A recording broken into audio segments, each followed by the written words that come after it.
What's interesting about this center is it's a bunch of different organizations that call it home. The Garcia Center is its own separate organization, but then there's other organizations that use the space. There's Arts Connection, there's the San Bernardino Symphony.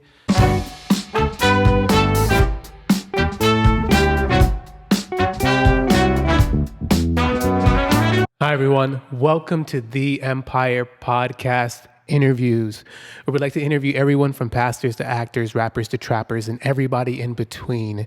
Yes, my name's Antonio D. Miles, your host, and put some respect on that name. You know what I'm talking about.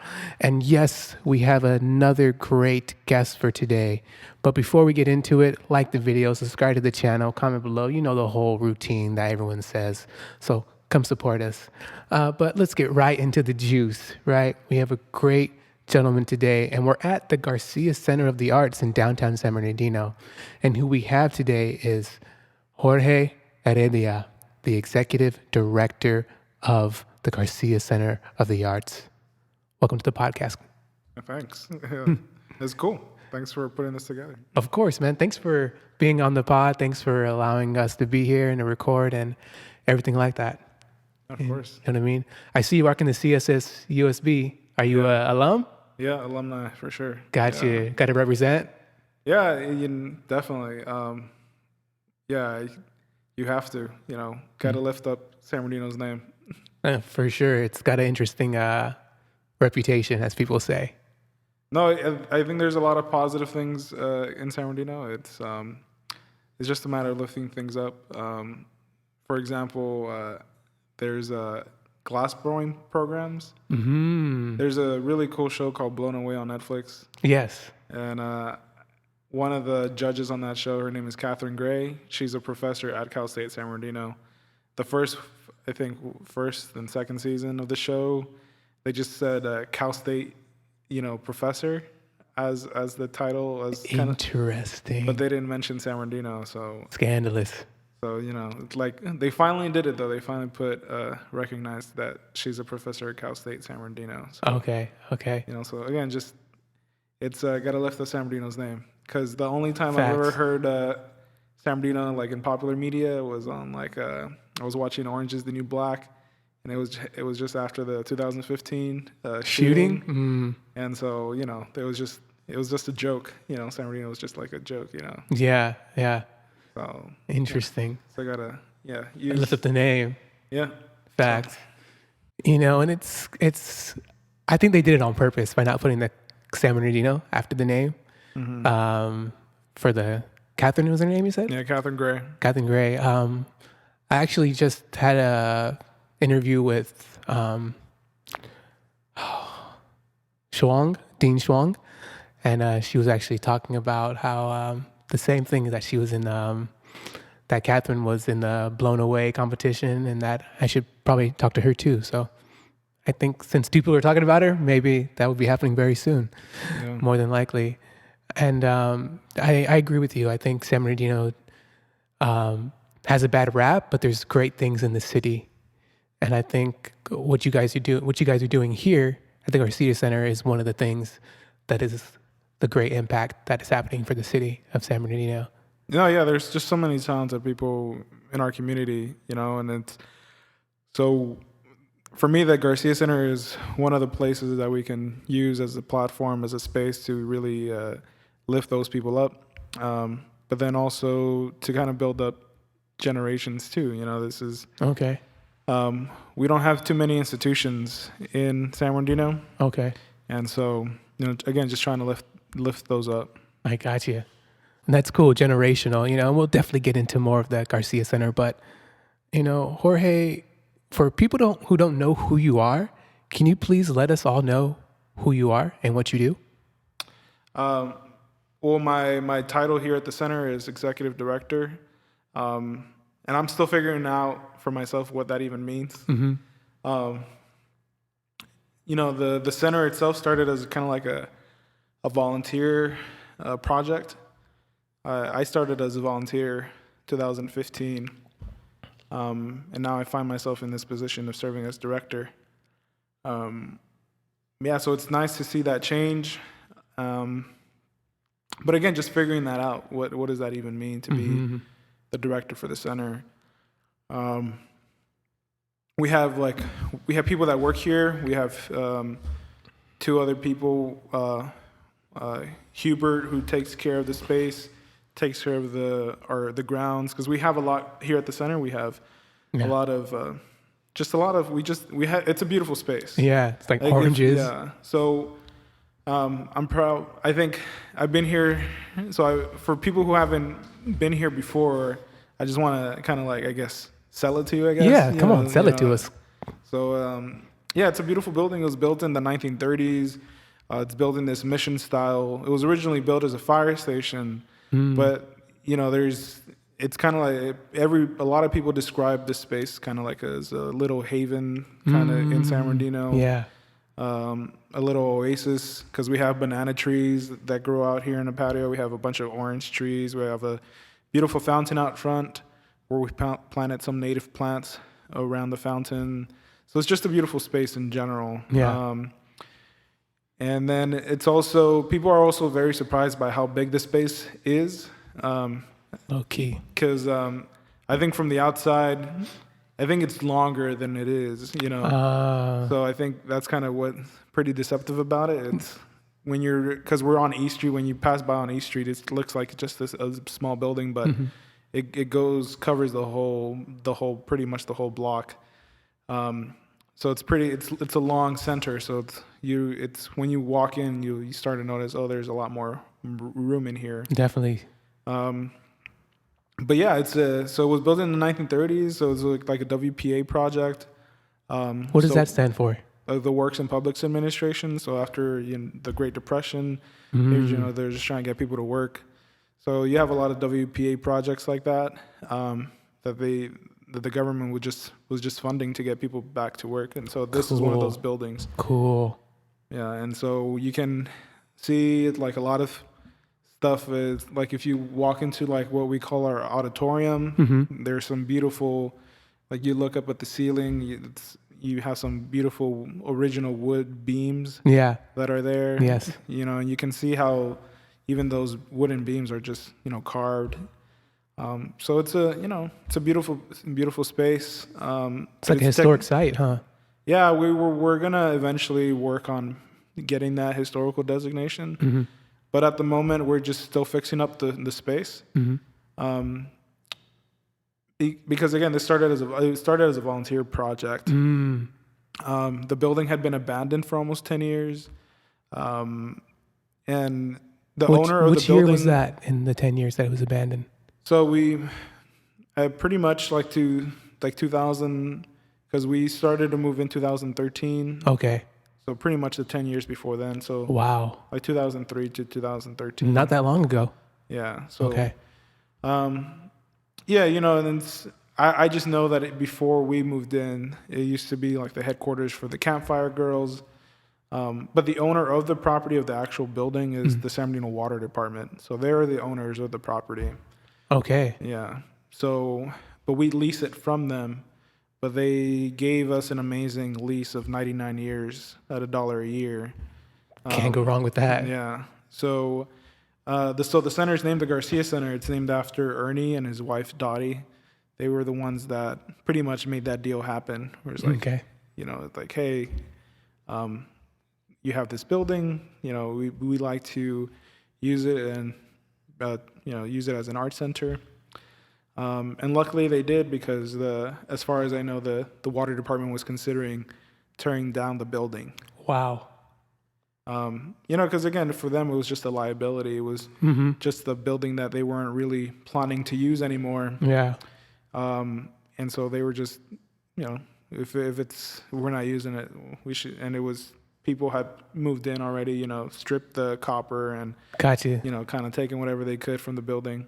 That's the homeless population. Yeah. Gotcha. And so, when there's pictures of in the main hallway here, it was tagged on the wall. It said the copper monster was here. Wow. So it's again, that's kind of what usually happens when you have a building that's been abandoned for too long. Facts. Facts.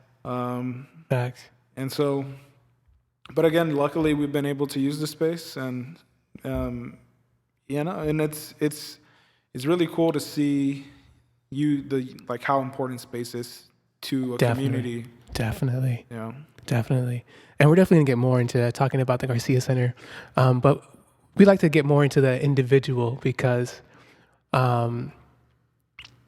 each individual is different, and what you bring is an impactful difference. If someone else was in this position, they'd probably act a little different, but we have you right now, Jorge. So what I'd like to also know is, can you give us a brief origin story of your life, where you grew up, how you grew up until the position that you're in right now? Yeah. I was born in LA, and I grew up there pretty much until I was 15 when I moved out here to San Bernardino. And so for me, just growing up in LA was, interesting because my family background is Salvadorian, and so growing up in LA, the community that I grew up in is now when I go visit it has like a historical designation. It's like now it's like considered like Little El Salvador. Cool. Because that's we had a lot of people coming in from El Salvador to that area in the 80s and in the 90s, because there was a civil war that was all part of the Cold War. Oh, really? Yeah. Whoa. So Okay. it's communism is like you got to keep communists away, and so you have the U.S. military that was heavily involved in El Salvador. Oh, yes. So the U.S. military was the one that went to train the El Salvador military, and have to promote them fighting communism within the country, which is kind of like added fuel to the fire of basically civil war Yes. in the country. Yeah. So my mom came to the States in like around that time, and that's where I grew up. And then we moved out here 2015 roughly. My sister and my mom were looking to purchase a house, and so they did. So they bought it in San Bernardino. Gotcha. Kind of like I've always been kind of like on the cusp right there. It's like borderline between San Bernardino and Highland. Okay. That's kind of where I've always been living, and for the last 15 years. And so it's been interesting because I'm not exactly in San Bernardino, but I live close enough where everything that happens in San Bernardino kind of like affects me, Yes, it's right there. Yeah, and that's when I first moved out here. I noticed like it was interesting to see like people didn't like living here. People who had grown up here were like weren't fans of living here. For me, growing up, I moved around a lot. So I was looking, so it was nice to find a place to settle. And like, that was the idea, that we were coming here to settle, because we're buying a house, so it's like, serious. so that's a major purchase. And so we were coming out here to kind of like settle in. So that was my mindset. I was like, okay, we're going to come here and settle. And so, that's pretty much what I've done, just really trying to, I've made San Bernardino kind of like my home.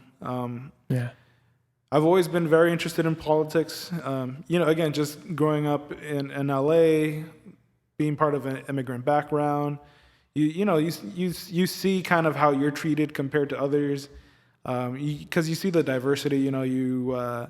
Like I went to school with, it was just a diverse group. You had groups with Indian backgrounds, Jewish backgrounds, but then I would go to class. But then I would get on the bus, and it was like, it would take me back to my neighborhood. Take the school bus, like I would, because I lived around Koreatown in LA. But then I would go to school like in Tarzana, like in the Valley area. Wow. Like in Reseda. So there's like like those cities a little closer to like Bel Air, and so it's like completely different. So so just kind of making that commute on the school bus, like on a daily basis. Like you notice the difference easily. Easily. And then so it's so I've always been kind of like interested in just politics and just the social dynamics of it all. And so when I came out here, you know, when I first went to, so I graduated high school, went on to college. First I went to Valley College, then went to Cal State San Bernardino. For me, it was political science. And so I've always been interested in politics. I got connected with a group later on called San Bernardino Generation Now. And so that was, for me, the thing that connected me. That group was because I didn't even know that there was like an arrowhead on the hills here in San Bernardino. Again, I wasn't making those connections. So I didn't know like why the arrowhead was like a symbol for San Bernardino.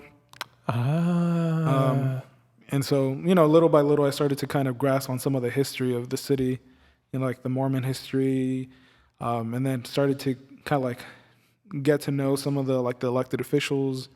You know, like I remember attending Pat Morris's when he was leaving because the city was declaring bankruptcy. Gotcha. Who is Pat Morris for people who may not know? He's a former mayor. And so he was giving like a kind of like a farewell speech almost. And I remember that speech well because it was like one of the first meetings I ever attended. You know, just kind of like getting to know more about what the city what was going on in the city. Gotcha.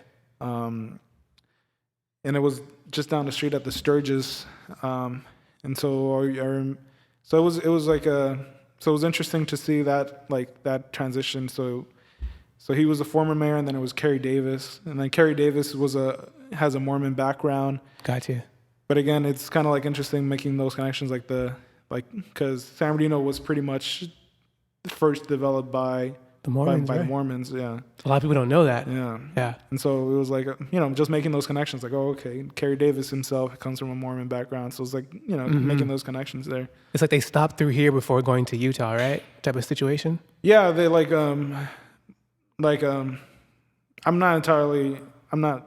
I don't know the whole Mormon history. You got you. I just know that there was it was a big Mormon settlement, but then there was like a call to you know, call to Zion kind of like thing. It was like, you know, we're gonna go to Utah, you know.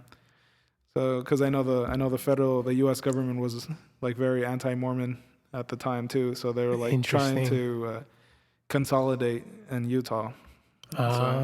Interesting. Yeah.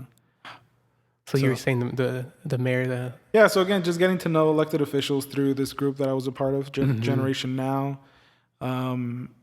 Just getting to know a bunch of different people. And so that's how I came to be connected with the Garcia Center. Was through meeting people. And one of them was Ernie Garcia. So Ernie came to one of our meetings, which I remember too very well because we would have our meetings anywhere. Like we were meeting at each other's houses. We would just different locations. One of the locations that we met at was a punk venue called the Black Flame Collective. Awesome. And so I remember that meeting because Ernie he's in his 90s now. Woo! And so if you can, you just imagine him coming to, you know, a punk venue, yeah. So, you know, and so he was looking for volunteers, you know, so he came to our meeting at the Black Flame Collective at the time, and you know, he was like, told us about this space, about this building. You know, he was like looking to fix it up, and he needed hands to get it done, you know, to fix up the building. So he had friends that, you know, helped out, and then me and a couple other people also pitched in from our group. And so again, it's been crazy to just see the transformation and the change over the couple of years, almost 10 years now. Yeah, it's almost there. Getting closer to 10 years. Facts. Man, shout out to Ernie for going to places to keep this place alive, right? You know, and what, you know, as an executive director, and I'm pretty sure, you know, you say you're trying to still figure out what that is, right? And I'm pretty sure things day to day are probably different, but what does your average day look like as executive director for the Garcia Center? You know, when I first officially started working here, like as executive director, I was just looking through papers, you know, Like in this, newspaper? like just through our papers, like the papers here at the center. Okay. Because Ernie had been running the center as kind of pretty much as a volunteer executive director. He wasn't getting paid to do it. He just kind of took it upon himself to, you know, manage the space. Okay. He had people helping him out too, but again, everybody was doing it on a volunteer basis. And so, you know, when you set up an organization, you know, you have a banking account, you know, just how a space gets managed. Because the center itself too, what's interesting about this center is it's a bunch of different organizations that call it home. The Garcia Center is its own separate organization, but then there's other organizations that use the space. There's Arts Connection, there's the San Bernardino Symphony, there's Young Samoa. There's also another group that was leasing at the time, but they're not here anymore, is Inlandia. And so just understanding that too is like, okay, we're kind of like subleasing the space to other organizations. You know, and I'm coming in kind of like learning all these little details. Facts, yeah. But so I'm just like looking through papers. I'm like trying to understand how everything works. Got you. When you say papers, what does that mean? Like literally papers. Just I'm like reading through documents. Documents. Okay. Yeah. Yes. You know, like legal documents and everything like that. Okay. Yeah. So I'm like reading like just trying to get an understanding of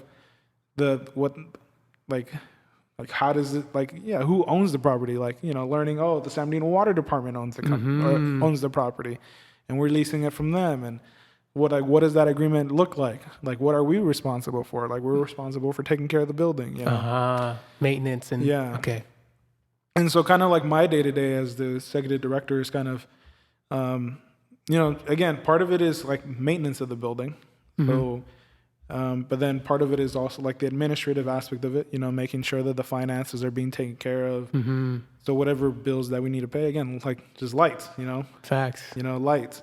The cost of electricity, you know, has been getting higher and higher. So, you know, so just like think those kinds of things, right? Those are the kinds of things that I'm in charge of and responsible for. And so just making sure that there's money coming in into the center as well. And so that money comes in a variety of different ways. Okay. But one of them is grants. So making sure that we're applying for grants on a regular basis. Gotcha. The grants that we do have, making sure that those are being taken care of as well. Got you. So do you hire grant writers or? I'm the primary grant writer. Okay. But yeah, we have people that help us out with grants as well. Part of it is like collaborative grant writing opportunities. So one of the projects that we have here at the center is a garden. And so we work with different groups and different people on the garden. And so when it comes to grant writing, it's a collaborative effort sometimes. Okay. You can write a grant on your own. True. But sometimes you can, you know, just collaborate on it with other people. Okay. And so like one of the groups that we've been working with is like RARCD, the Inland Empire Resource Conservation District. There's another group called we work primarily with Eleanor, but the group is Community Composting for Green Spaces, IE. Okay. You know, and again, so you just work collaboratively with other people. I love that. Yeah. You know, it seems like your political science and your interest in politics have kind of like helped a lot, like even being interested in searching into the documents, grant writing. Definitely. Would you agree that it helped a lot? Definitely. Okay. I don't think, you know, I don't like to think too much about like the what ifs because you'll make yourself crazy kind of thinking about it. But, facts. Or, you know, or like comparing yourself to other people as well, because that'll make you go crazy too. Yeah.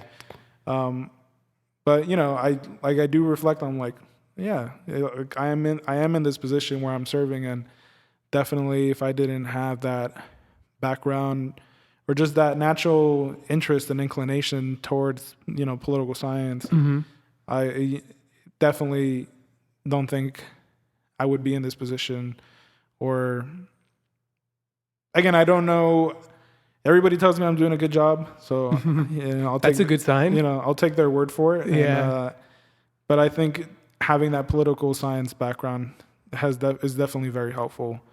And again, just also that being able to get that start too with Generation Now, because that group was also, the focus of that group was civic engagement, but it was civic engagement using art as a tool to make that happen. So we were organizing like art and music festivals. We were helping organize mural projects at the park. And so so again, it was just like civic engagement through the arts. And so for me, I'm kind of like taking that essence and bringing it to the center now, but now art is more at the forefront of it, but still, for me, it's still wanting to make a change in the community as well. Gotcha. Yeah. And it's, because I consider art to be part of culture, and obviously culture is the community, right?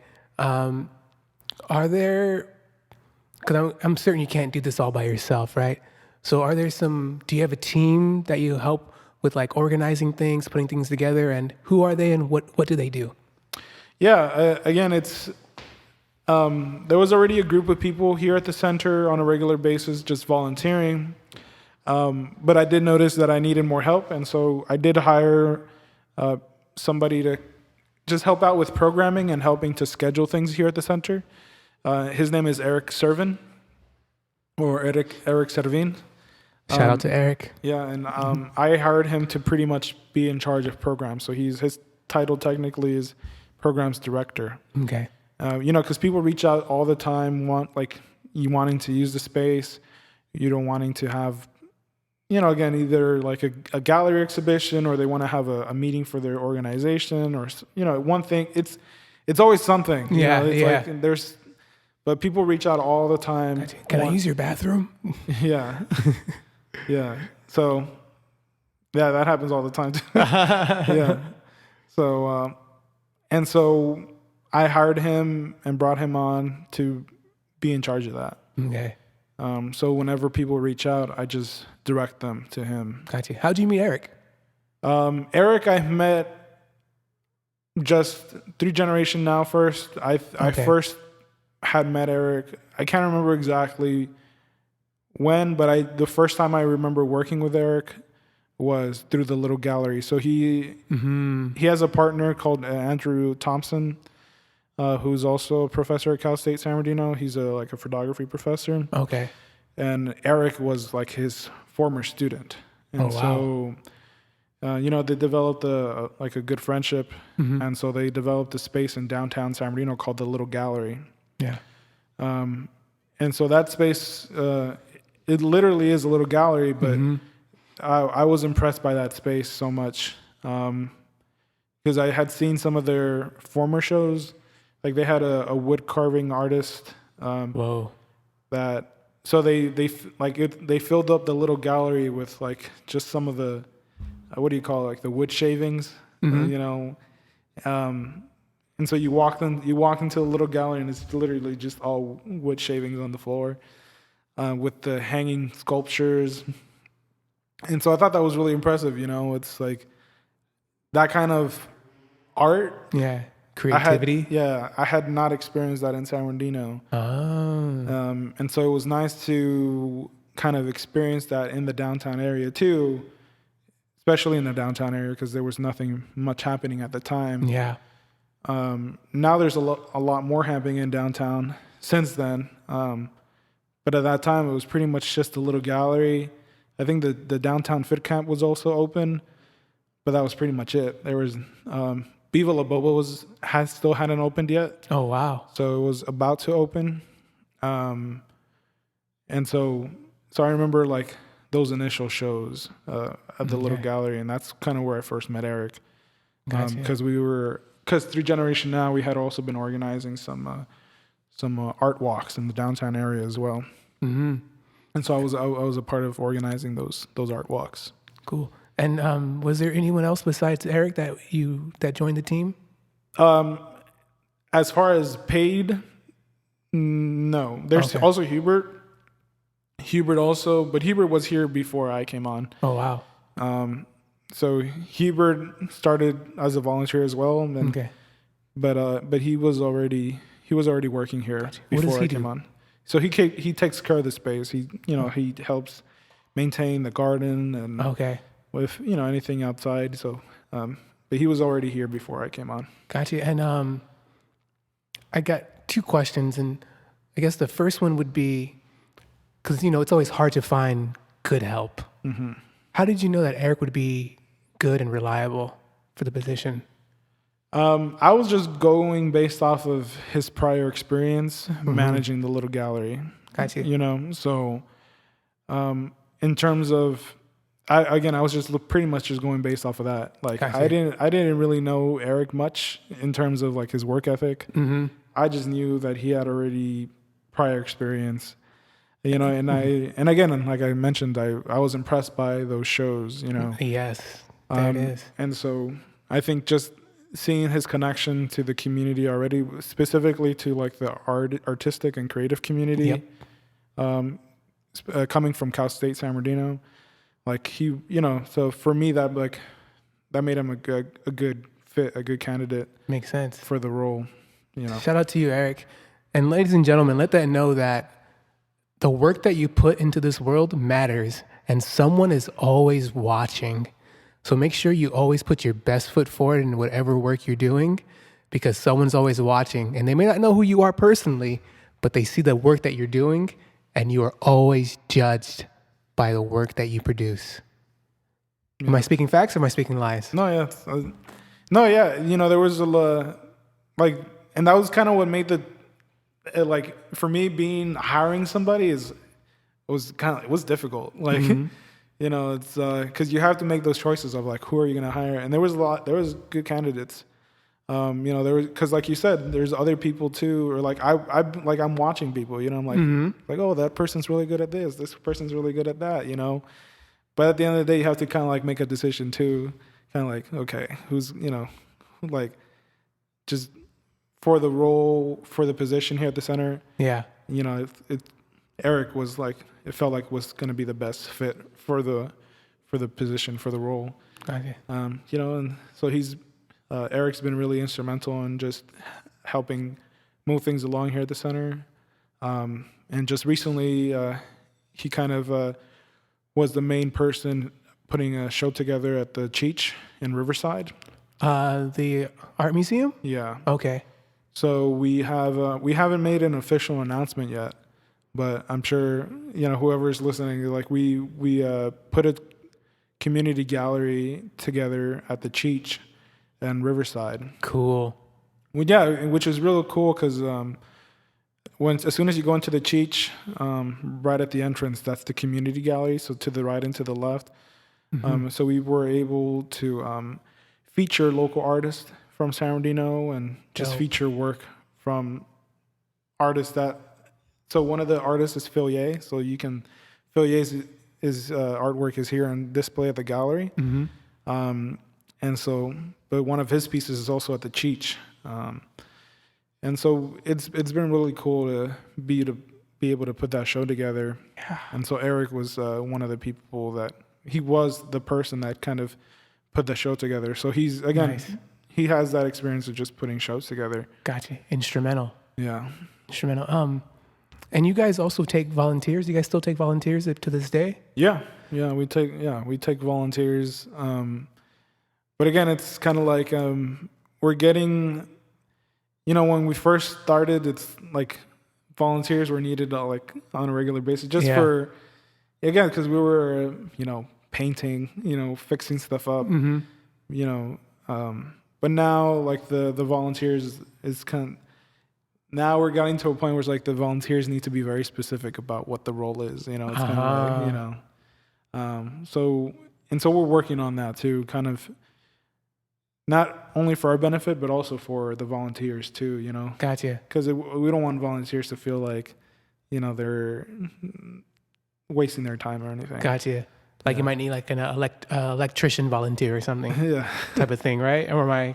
Yeah. Maybe. Yeah. Okay. Like, that'd be cool. That'd be cool to have somebody who, be cool to have. And so a lot of the things that we're developing the space more and more, but a lot of there's definitely things where it's like it's nice to have a maintenance person, somebody who can fix things. Gotcha.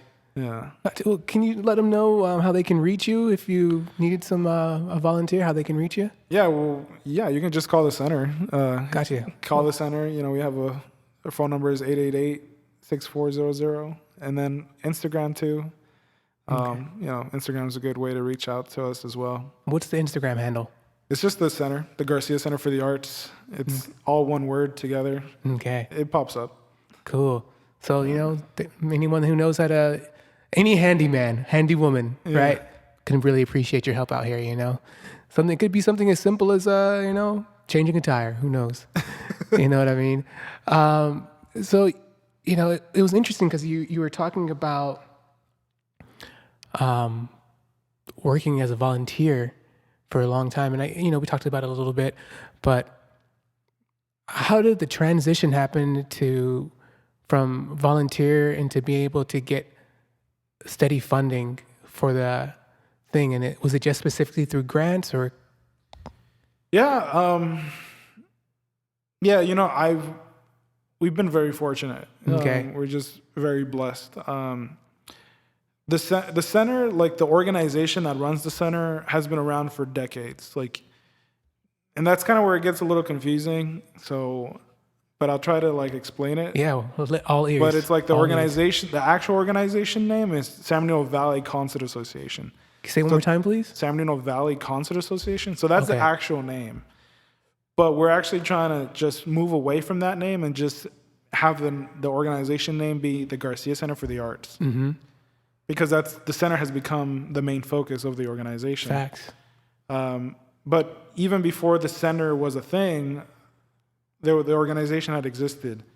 I think it's been around since the 1940s. Whoa. And pretty much what the group did was it was a membership organization that had membership dues, and those membership dues paid to bring in musicians from Europe to perform in the area. Okay. Yeah. And then again, over time, the organization changed. The membership got older. Membership numbers went down. And so the organization was almost going to die out because they had gotten to the point where they were just helping fund concerts, helping other nonprofits do fundraising. So they were so the group would just meet and be like, okay, who are we going to give money to today? Or, okay. So Cool. it's kind of more of an art sponsor, they were helping sponsor concerts for the benefit or for some fundraising effort. And so they had gotten to the point where it's okay, this is our last bit of money that we have. Yeah. I think we're just after this, we're going to kind of call it, end it, But one of the members of the group passed away, and in his will, he left a considerable amount of money for the organization. Wow. And so pretty much all that money kind of still supports the organization. So it kind of sits in in a portfolio, Gotcha. an investment portfolio. Okay. And so, just pretty much whatever dividends or whatever returns come from that investment help support the center. And so initially for me, I was when I first took on this role. Gotcha. And that's what you found in the documents. You found that in the documents. Yeah. Okay. Again, just little by little, just kind of reading through stuff. I was but for me, that was the initial idea. Before I had become officially the director for the center too, I was already serving on the board. So I was kind of aware of some of the things of how everything worked. So there's a board. So the Garcia Center has a board. Yeah, because it's a nonprofit. Which makes sense. Okay. Yeah, so we have a board, and again, I'm the employee. So they can hire, they can fire me. So they're technically the board is technically the ones who run the organization. Okay. And I'm just the employee that kind of works. Yeah. And so for me initially, I was thinking, I'm just gonna cruise it. I'm gonna see, do little things here and there. Yeah. Because I wasn't too sure about how funding was going to work. Mm. So I was like, I can, we can do this with, and we'll figure it out. But as I started the job, and I was applying for grants, and I started this job too during the pandemic too. Okay. And so during the pandemic, there was also a lot of money coming in, just like as relief funding. Gotcha. But what was also really weird during the pandemic is like the stock market was going up. It was like the stock market was just skyrocketing. Yeah. In the middle of a pandemic when everybody's like not working, which is again just weird. Yeah. So again, it just for me that was a moment. I was like, oh yeah, the stock market is not connected at all to reality. It's just like it's like very speculative. So the portfolio, so that the stock market going up actually helped out the portfolio too. Oh, okay. Wow. Oh, because the dividends and everything. Okay. Wow. And so it's just crazy, Mm-hmm. And then last year, we also got the support of our assembly members, Eloise Reyes Okay. and James Ramos, who were able to support us, and they were able to get the Garcia Center into the state budget, and were able to get us $1 million from the state budget to support the center. Wow. And Is so that just for like a year for? yeah, it's supposed to go with the fiscal year. So it was announced last year, Okay. but things sometimes move really slow with the state. So with the announcement that we were getting the funding was made last year, but we didn't get the funding till this year. Okay. So it was just a couple of months ago that we actually got the funding officially. Okay. And so we've been able to do a couple things here at the center. So we were able to purchase a new stage. We just got some roof repairs done recently. Because again, it's an old building, and Gotta it's keep it up to date. so there was a couple of leaks that we had in the roof, particularly in the next building that we have next to the main building, where we have ceramics, or a ceramic studio. Okay. There was a big hole, big leak there that needed to get fixed. Got you. Well, the worst place to have a leak in a ceramic studio. Yeah, you wanted to keep it as dry as possible. Yeah. So we've been able to do a couple things here and there, but the main focus of that funding is around the garden and to just develop programming. Okay. And so one of the programs that we're really excited about getting started here at the center soon is glass blowing. Which is kind of why I initially mentioned Catherine Gray at the very beginning, because we've been connecting with Catherine just on making sure that the things that we're doing here at the center are correct. Okay. And so we'll be getting glass blowing here at the center soon. Super exciting. Yeah, so that'll be. I think the beginning of February, definitely by the end of February. For sure, I think we'll have the glass blowing all set up, because we already purchased the equipment. So it's going to be a mobile furnace. Okay. And that'll be exciting because we'll be able to take it out to community events as well. You think it'd be for all ages, or what do you think? I'm not sure about all ages. Yeah, but question. But because there's definitely some a little bit of liability when you're definitely when you're coming with glass blowing. But definitely, you could have you're like a teenager. Yeah, like 15 or something. Yeah, They could definitely, I think, do glass blowing, because there's cool. You could just do like small pumpkins and stuff like that. Yeah. When it comes to glass blowing, you can be very elaborate with your work. Yeah. Or you could do smaller pieces. Yeah, I've seen some pretty crazy bongs in my day. Yeah, and that's kind of what's exciting too about being at the Cheech too, is because the Della Torre brothers have their exhibition there right now, and they're glass blowing artists. Oh. And so they've been kind of doing the rounds here in the neighborhood recently. So they've been at the Valley College, they've been at Cal State San Bernardino. Okay. Just kind of doing demonstrations of their work. and have how they make their work. Mm-hmm.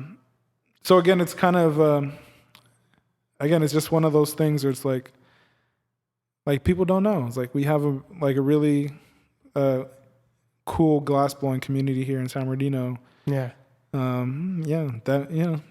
So I'm sure some of them are bong enthusiasts for For sure. But freaking stoners, we know you're out there.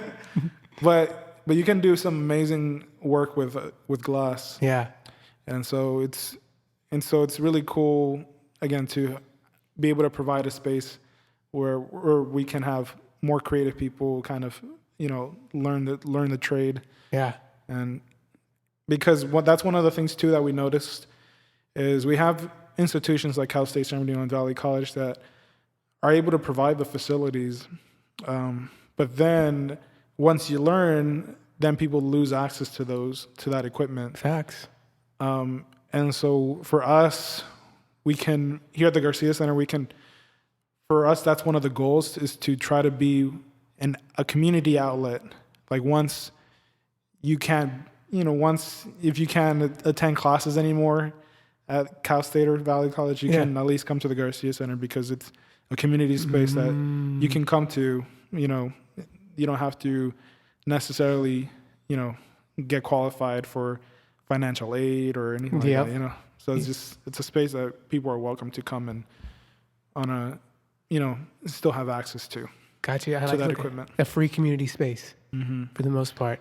And I guess, since we're on the tip, why, and I guess in your opinion and also in your experience, why do you think the Garcia Center was created?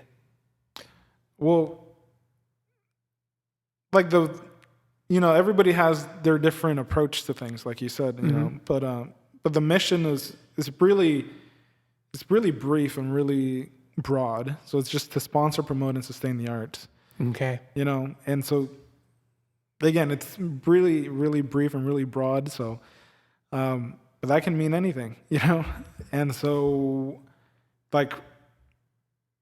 again, for me, seeing where the community, where the center is, and the community around it, for me, there's a lot of need, and the arts is a powerful tool to make change happen. Oh yeah. And so, so for me, in my opinion, for me, the center, I don't know if it was created for this reason, but for me, it's meant to make a difference in the community. To be a positive outlet, but it's just, but also just a space to bring about change for the community. And that's, for me, at least in my opinion, how I see it. I love it. I'm with it, and it's happening. It's been happening, and I thank you definitely for your work. Since you've been working here almost 10 years, like we said, what have you noticed and learned since your tenure of being here? It's just, for me, it's interesting just to see the ripple effects of things, Okay, give us an example. Well, again, for me, it's just starting with the group Generation Now, and kind of the group that, that was involved in that. Mm-hmm. So all of us are still kind of connected, but it's just in different capacities. Okay. So we have people that have serving as commissioners now for the city. Oh, wow.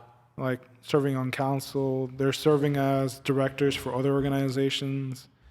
So for me, seeing that change is kind of it's interesting. Gotcha. It's like an evolution. Yeah. But then, you also see kind of it's really nice just to connect with people of all ages too, though. Just being able to, again, just seeing the ripple effects kind of things. The guy who left money for the organization, his name is Frank Plosh. Shout out to you, Frank. And he was a German, and so a lot of the documents that I was reading through, they're all written in German. No way. Yeah, and so it's just for me, it's weird, It's if this person hadn't left money for the organization, I wouldn't be in this role. They wouldn't have been able to take on the lease of this building. You know, it's like little things like that, right? Yeah, it's all connected. Yeah, and so for me, it's just trying to. So it's like a ripple effect, but you could also call it planting a seed. You know. Okay. Where you see the talent in people, and it's like, oh, you know, like I want to support them. I want to support this project, and it's kind of, you know, letting them have a go at it. Like, you know, here's the space, here's the room to kind of play around. Like, let's see what you can do. Yeah. You know, and it's nice to see people explore that and come out with some really awesome, beautiful work. Facts. And so for me, you know, again, I don't know how long I'm going to last here, but it's just nice to experiment and to play around while I am here, and to see that happen, to see people kind of try things out and explore and kind of grow from that as well. Okay. Yeah. I'm going to say in a positive way, you're going to be here as long as you're supposed to be here. And since you're doing great work, you know, it's going to be as long as you desire. You know, the way you said it, for me, just the way you said it sounded like, oh, I don't know how long I'm going to be here. It might cut me off any day. And I was like, nah, you're doing a great job here, George. And so it's like, why get rid of a good thing when it's there? And you're the good thing. Yeah, am I making sense? Yeah. Okay. No, but again, for me, it's but again, for me, it's about planting those seeds as well. Yeah. Because again, I don't want to be in this position forever either. Facts. And, Facts. But I'm like looking at like who can take over. You know, who can kind of continue building on. You know. Even after, you know, if I move on to another position or, you know, whatever circumstances of life happen. You. When it's time to, of course. Because everyone has to progress in life eventually, And so, you know, and so I'm like, but I'm like, I want somebody to carry the torch too, you know. Gotcha. Not extinguish the flame. Yeah. No, yeah, because I don't want that to happen. Yeah. I don't want that flame to, like you said, be extinguished or be put out. So I really want to see it carry on. Just like I'm carrying it on for somebody else. You Facts. know? I'm carrying it on for Ernie. You know, again, I'm probably not carrying it on the way that he would have carried it on, but you know, I'm carrying it on in my own way. And whoever else comes on after me is going to do it in their own way too. Facts. But I think as long as it's still a benefit to the community at large. Yes. That's the most important thing. Period. You know, as long as the space continues to serve the community. Yeah. I think that's the most important thing. And help elevate the community. Yeah. 100%. You know, you mentioned earlier that you guys have a garden. When I talked to you guys the other day, you were working on the dome. Oh yeah, I haven't even talked about the dome. Yeah, you're talking about the dome. You know, you're working on the dome, and now you're talking about putting together a glass blowing program and stuff like that. So how did these ideas come about? Who brings them, and then who gets like the green light for these to go through? Yeah. So again, for me, it's like we're kind of running the risk of being spread out too thin. You know? So I'm like that's a thought that's always kind of like in the back of my mind too. Is like maybe we're doing too much. Gotcha. Volunteers. Yeah. So no, but definitely volunteers have gotten us to where we are now. Mm-hmm. If it hadn't been for volunteers, we wouldn't have the dome that, you know, the earth dome that we built in the garden. The garden itself is primarily a lot of work from volunteers. Mm-hmm. You know, so volunteers definitely are super important to the space. And so definitely shout out to all the volunteers. But again, volunteers too is also our board members. Mm-hmm. Because again, even though they have the power to hire and fire me, they're also volunteers themselves too, you know. And so just giving a shout out to the board members as well. But you know, because it's all volunteer work. You know, like a lot of people are not getting paid to do this or to do what they do for the center. And so really grateful for the people that are volunteering their time and their energy for the space. I'm kind of I forgot what you were kind of like initially saying. Yeah, so I was saying like, But- you have projects like the garden, the dome, the glass blowing. So who But comes? but how were these? So part Yes. of, again, for me, part of it is I'm kind of carrying on what Ernie had started, and like, again, I was watching like interviews with Ernie, kind of reading some of the past ideas that they had been written down, because it's important to write stuff down too, because that way, like, you are able to pass that on to somebody else. Yep. So that's kind of like what I'm in the process too of doing for myself, for other people too. Is like, I need to write this down so I can pass this on to somebody else. Yeah, document it. Yeah. And so like the glass blowing, for example, Ernie had been talking about glass blowing like for forever. Wow. And so I was like, but we had like, it was like with some old equipment. It would have been really like energy intensive. So it didn't really seem like the best option. But again, doing like research here and there, talking to people, talking to like Jim Stewart from Valley College and talking to Catherine Gray from Cal State San Bernardino. These are people who have experience in glass blowing, who are glass blowers and professors. Like, we go to them and talk to them. It's like, hey, well, what are our options here? Okay. And so, we decided the mobile unit is probably a better option. And again, we were lucky enough to get the money from the state to make it happen too. And so everything just kind of aligned, But as far as the ideas, again, some of the ideas came like we're already there. Okay. Like the idea of the garden. Yeah, the garden. Again, I've always been involved in the community, always wanting to support in some way. I didn't know anything about gardening. But when we were having conversations with the community, it's like, what does the community need? Community gardens always came up as something that should be worth pursuing, that would be benefit to the community. So I started doing some research on that as well. Like who knows about gardens, who has started a garden, and that's how I was getting connected with people like Autumn, who is connected to Huerta del Valle. And I was, just learning about, you just want to connect to people who already have some knowledge and know-how about those projects. And so, yeah, and it's nice to see how things happen. Again, initially just ideas are just thoughts, and then little by little, the more you talk to people, sometimes these thoughts come into reality. And the community gardens for anybody can come and get food from it, or how does that garden work? Yeah, so again, I didn't know anything about managing gardens, so I'm just taking pieces here and there. Yeah. So Huerta del Valle, the way that they've run their gardens is, they have community plots. And so again, we kind of like taking, ideas? Taking ideas from places. So that's one of the things that we're developing here at the garden too, is community plots, but we're limiting it to only 10 plots. And so just recently, one person adopted one of those plots. His name is Richard, and he's the first person, and it's nice to see his plot develop over time. Facts.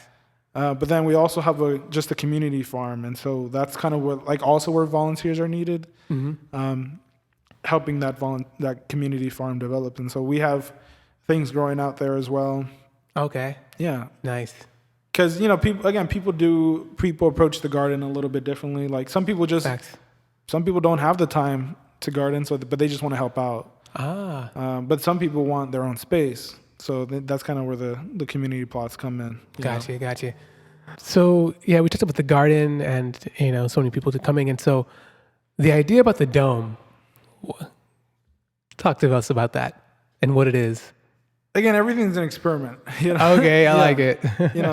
But again, for me, it's just the possibility, like the possibility of what could be or what is. It's things that we don't really question. So the idea about the garden is food, right? Yes. connecting people with their food, just kind of asking ourselves, like, where does our food come from? Because again, people are so disconnected from even that. Like, Facts. we eat every day, but we're so disconnected from what we eat. Facts. We don't question where our food comes from. And so that's the idea of the garden, because like food is so cultural, and connecting people with that idea. So, but when it comes to the dome, it's pretty much shelter, So food and shelter are shelter. Your basic necessities. And it's kind of, again, with the dome, it's about shelter. Like, how do we even build a home? And kind of having just like we're like building materials. How are homes even built? Gotcha. And so that's the idea with the dome. What are you guys currently building the dome out of?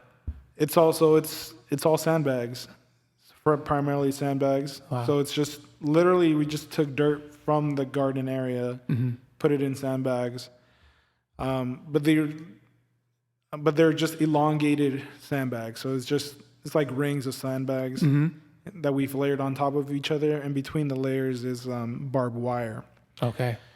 And the barbed wire is there to create a tensile strength between the bags, so that way that it's more structurally sound. Wow.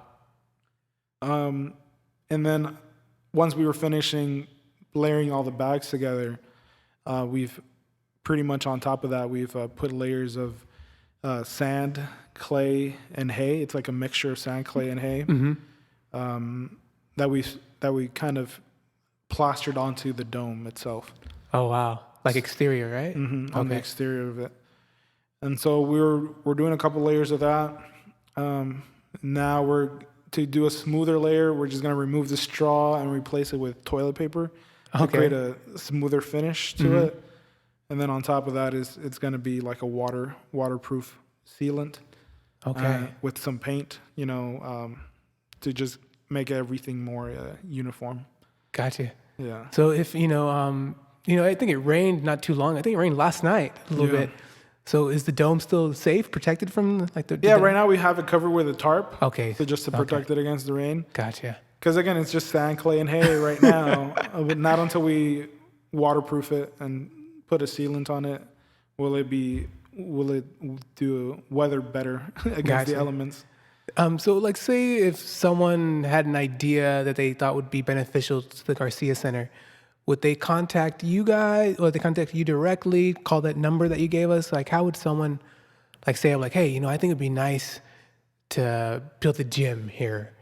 Yeah. It's again, it's just a matter of coming to the center, getting involved. Because surprisingly, people have offered us like gym equipment. And it just depends, it depends what it looks like. Yeah. Where it's gonna be, and like some of it's like, no, it's not a good fit. Yeah, sorry. Yeah. It's rusted shut, bro. Yeah.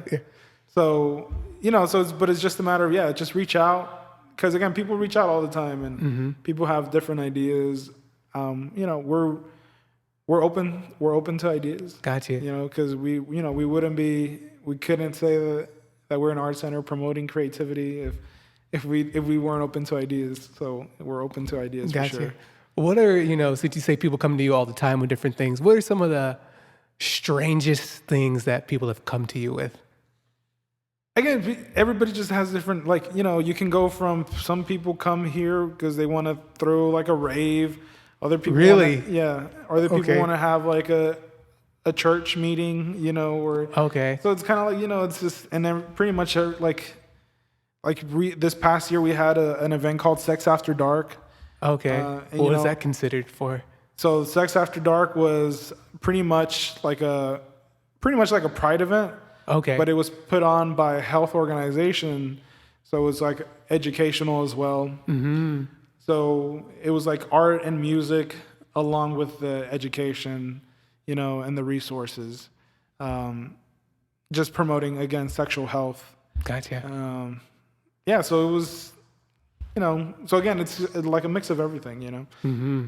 So it's, and again, we're open to ideas. Like one of the artists that's here at the center, Their name is Yulisa. They had this idea of wanting to paint a mural on the ceiling, which we did. So they're so there's an artist in residence studio, and the ceiling, it has a beautiful mural on it.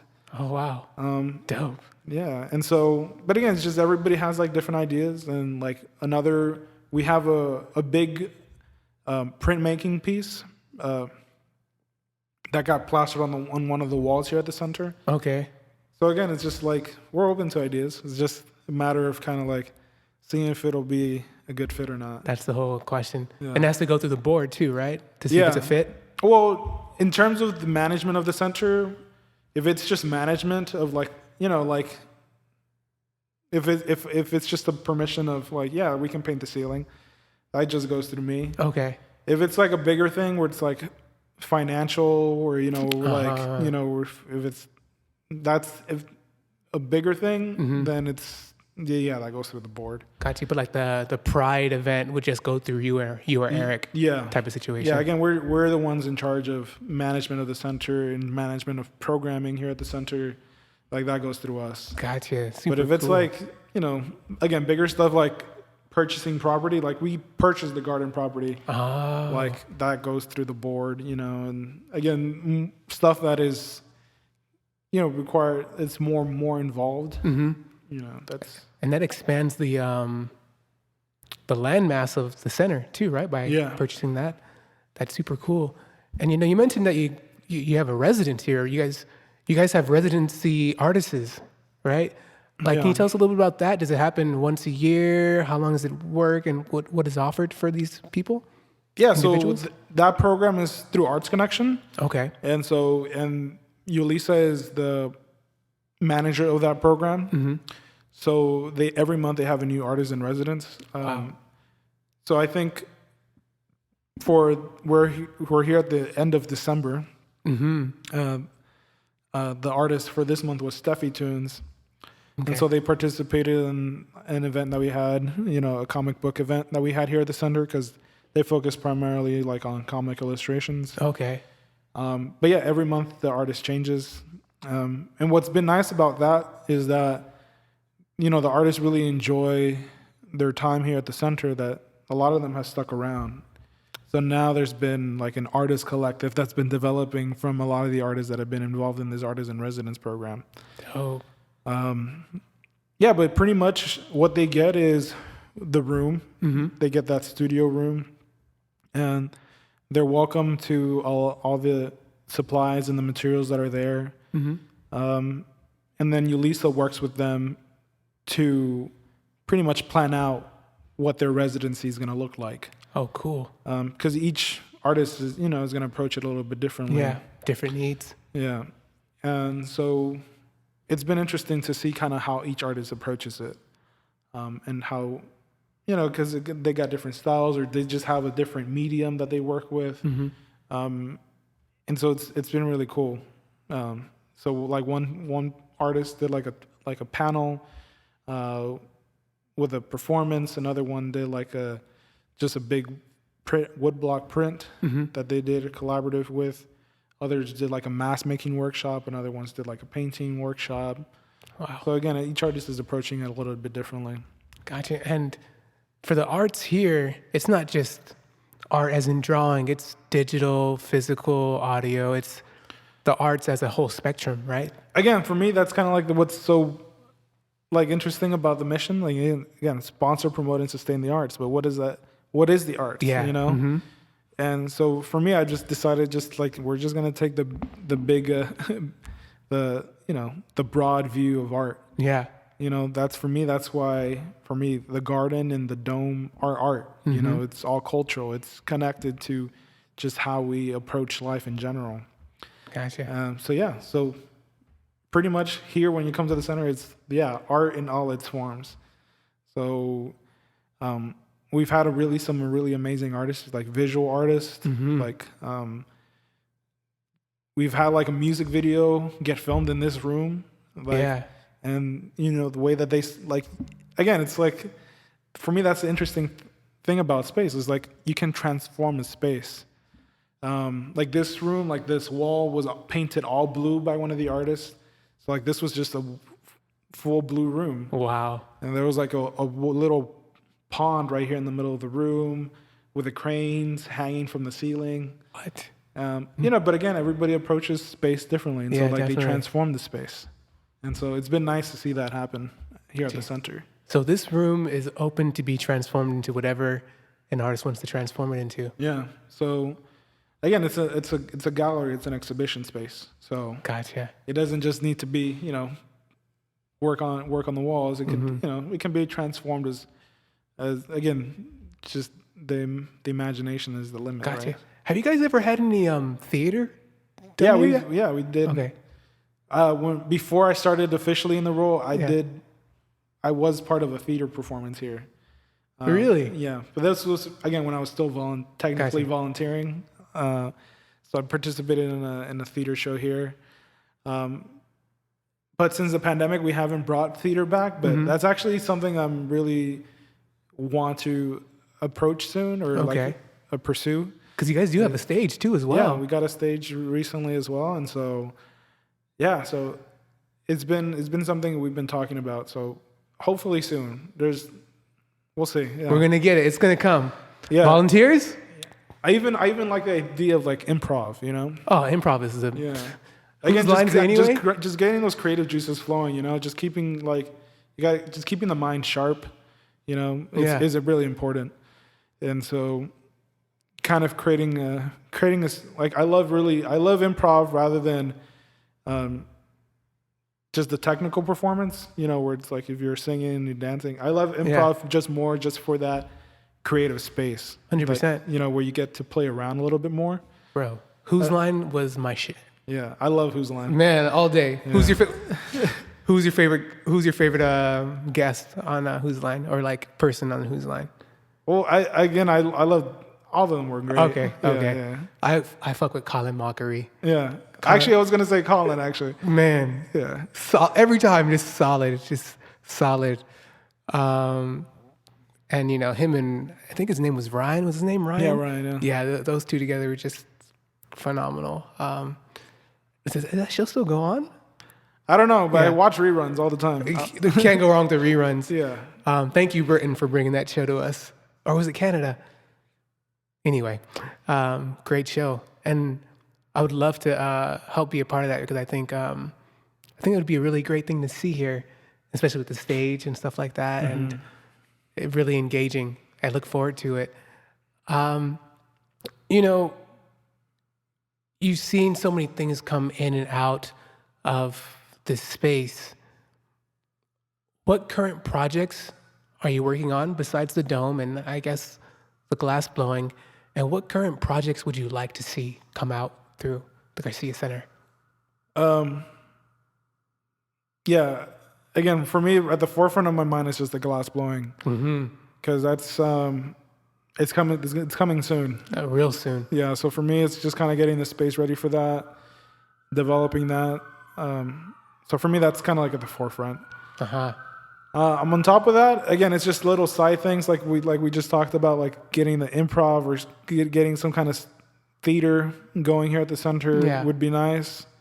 But but other than that, it's just whatever the community wants to bring in and add to the space. Because again, it's I'm here, but it's for me, it's whatever other people bring into the space as well. Gotcha. I'm open to people's suggestions, and so. Actually, one of the things that we're hoping to develop real soon, too, is a store. Retail store, or so it'll be a store where we can just sell merch coming out of the center. Okay. But also just highlighting all the work that gets produced here at the center, because we have ceramics here. I don't know if I've talked much about the ceramics program. No. Just the leak that was.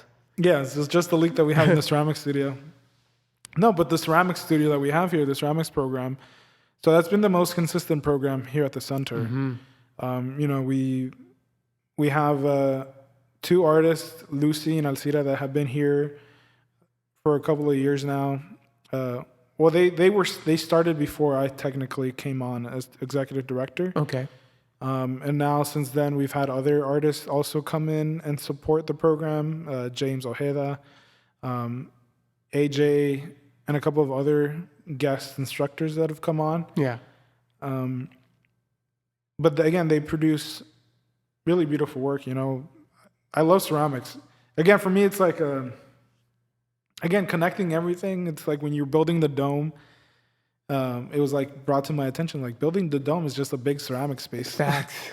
Yeah. But it's cool to just to see the ceramics process happen. You just start out with clay, and then you glaze it, you put it in the kiln, you fire it, and then you get a beautiful piece. But again, those are works of art that you can use, if you're creating a mug, creating, a bowl, a dish. Those are pieces that you can take home with you and utilize on a daily basis if you want to. It's just highlighting some of that work, selling that work here at the center through the store, but then also supporting other local artists as well. Cool. But by giving them a space where they can sell their work too, we'll sell it for them, to support local artists. Cool. That's awesome. Jorge, I want to thank you so much for being on the podcast. Let's not say if, but 100 years have passed, 150 years have passed. What would you like your empire to have looked like when you were long and gone? Whether it's related to this or anything in life. Again, for me, when we're talking about the empire of around this here, the center, it's like I really want to see it.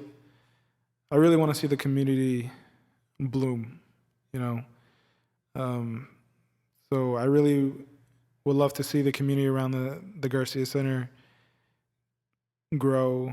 I would love to see more spaces come up for artists to come up, for just creativity to be kind of imbued in every facet of the community.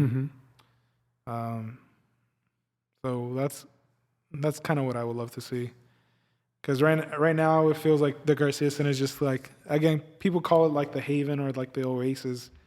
I would love for the center to be like an oasis within a larger oasis. So that's kind of what I would love to see. I like that. That's super cool. Awesome. I like that. An oasis inside of an oasis. Yeah. I like that. Well, again, thank you, Jorge, for being on the podcast. Can you please tell everybody how they can reach you, find you, contact you, want to support, donate, et cetera, et cetera? Can you just let them know on the camera how they can do that for you? Yeah. If you wanna support, you can come and volunteer. You can reach us. Our address is 536 West 11th Street in San Bernardino, right on the corner of E and 11th. And then if you want to visit us online, sbvca.org, or Instagram or Facebook, you can find us just by typing in the Garcia Center for the Arts. Yeah, and hope to connect with all of you soon. Awesome.